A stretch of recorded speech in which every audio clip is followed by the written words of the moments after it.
Hi, welcome to ALLWOOD Talkies. This is Lex. And if you haven't subscribed to my channel yet, please do consider subscribing and press the bell button for notifications. Today we are going to see The Night Agent Season 1 Episode 4 Eyes Only. As the fourth episode of The Night Agent begins, viewers are shown the incident in which Eric Monks protects the president. Eric takes a bullet for him.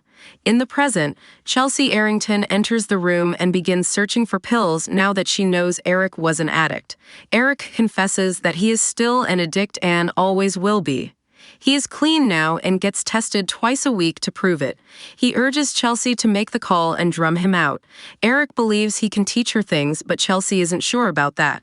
She says she grew up around junkies in East St. Louis. She tells him he can't do this job for the wrong reasons. Eric agrees before she leaves. Diane tries to convince Rose Larkin to let her have the files on the hard drive. She can trust the president, since Travers has been her friend since she ran for state representative. Diane says they need to finish the work started by Rose's aunt and uncle. Rose says she and Peter can finish it. Diane asks what she found. Rose tells her about the address. Diane agrees to leave without the drive while they go to the address and try to find out what they can. She'll figure out how to present this plan to the president. Rose asks her if Osprey means anything to her. Diane says she'll look into it. In the car, Rose tells Peter that she found thousands of files on the drive. When she asks about Omar, Peter says he is a Balkan dissident who heads the People's Independent Front. He denied it when the PIF claimed responsibility for the Metro attack. There was never any evidence that the PIF was involved. Rose did a search for Farr and Hawkins, but found nothing on the drive. Peter thinks it is odd that an engineering company would be all the way out there. They visit Lorna, who claims she doesn't know Emma and Henry. She pulls out a gun and insists she can't give them any answers. Before they leave, Rose asks her if there is a rusted wagon out back. She remembers coming there as a kid. Lorna asks them if they were followed. Peter says no. Once they go inside, Lorna admits it has been years since she saw them. Lorna hadn't heard about the murders because she stopped watching the news. She warns Peter that he has no idea what he is getting into. Rose says someone in the White House has turned traitor and they were part of the Metro bombing. Lorna insists they didn't say anything to her because her job was only to collect the intel. They were after blueprints for public infrastructure as well as building permits. Rose suspects she had to notice something because she is the only lead they have left. Lorna says they were wonderful, loyal friends. The files she supplied dealt with city services, but they also wanted the schematics of buildings all in the same block. Lorna argues they can't understand the files without her because they're complicated schematics. She says they're going for a ride. Paolo tells Maddie that there is someone he'd like to know better. Maddie would love to see his work when he is done. He comes over and checks on her work. They end up kissing before Paolo stops and says that was inappropriate of him. As they drive, Lorna tells Rose and Peter how she met Rose's aunt and uncle. Rose is surprised to learn that her aunt spoke Russian and even recruited a few to their side. Peter asks Lorna if the codename Osprey means anything to her. It doesn't. Lorna finds out that Pete Sutherland's boy works the night action line. She knows that Peter was on the Metro that night. Once they reach the block, Lorna says something may happen there. Peter doesn't notice any obvious targets before they agree to get off the street. Lorna says she'll walk Rose through the files to see if she can figure out what they mean. Peter splits from them. Once they look at the files, Rose questions why her aunt and uncle would want information about the power grid and gas lines. They can't imagine what would be important enough to be a target around there. They find security footage and a folder for every address on the block. Lorna asks if she finds it strange that Peter was on the Metro when it exploded and he is now investigating it. They want to search the drive for Peter's name, but he comes in and interrupts them. Lorna makes a mess and asks him to get some paper towels. Rose searches for his name and finds nothing. In the bathroom, Peter feels the Metro and learns it runs right underneath there. He suggests the bomb was meant to explode elsewhere, but didn't because he stopped the train. When they look at the neighborhood schematics again, they find a major gas line that bisects a train tunnel. If something were to hit the gas main, it would take out 2 full city blocks. Lorna says they need to find out what the traitor failed to accomplish a year ago. Eric and Chelsea watch Maddie as she hangs out with Harper. They argue about their methods. Chelsea insists his methods won't work on Maddie. She says he needs to know Maddie better than she knows herself.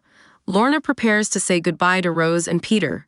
Before she goes, she tells Peter that she didn't know his father personally. She knew 2 agents who worked on his case and thought he was guilty. Lorna urges him to stop worrying about him and focus on Rose. Cisco calls Peter to say the bolo turned up the car he was looking for. Peter tells him to do nothing until they get there. Meanwhile, Ellen and Dale bathe together. He says they can't stay long because it is dangerous and he doesn't want to become like the people who hire them. The boss calls while Dale is cooking. He sends Dale coordinates and wants him to get there quickly. When Peter arrives, he learns from Cisco that Corman has been knocking on some doors. They tell Peter about the house for sale and how someone might be squatting in it. While getting suited up, Peter finds Kevin and hands him to Rose. She waits outside while Peter and the cops storm the house. Lorna sits down before hearing footsteps approaching her. She throws a knife at Dale, but it doesn't hit its target. Once she is cornered and held at gunpoint, they ask her about speaking to the niece and her FBI friend. They threaten to torture her to find out what she told them. Chelsea's co-workers watch the video of Eric being shot and seem impressed. They leave. When Eric enters, Chelsea closes the laptop.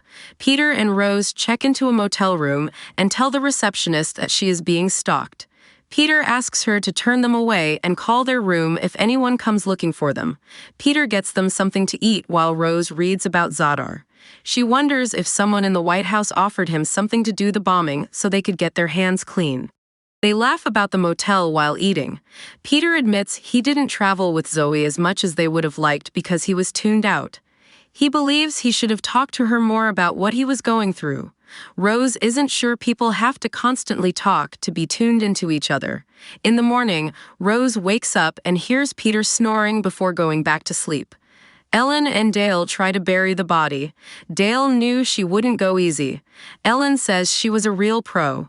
Peter finally wakes up and learns the date range for the video is the week leading up to the bombing. Peter tells her about the suspect's description in the Metro bombing. He has a rattlesnake tattoo on his side. Rose begins looking for someone that fits that description. Diane gets in touch with Peter and confirms Secret Service found spyware on her cell phone.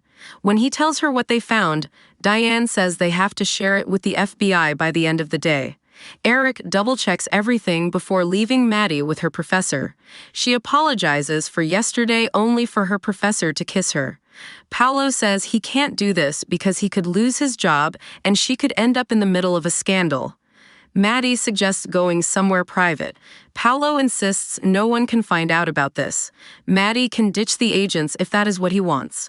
Outside, Chelsea asks Eric what it felt like to take that hit in Ohio. He admits it hurt.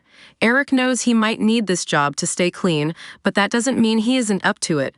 Rose finds a woman sitting in the cafe for 5 hours talking to herself. Peter says she is talking into a microphone.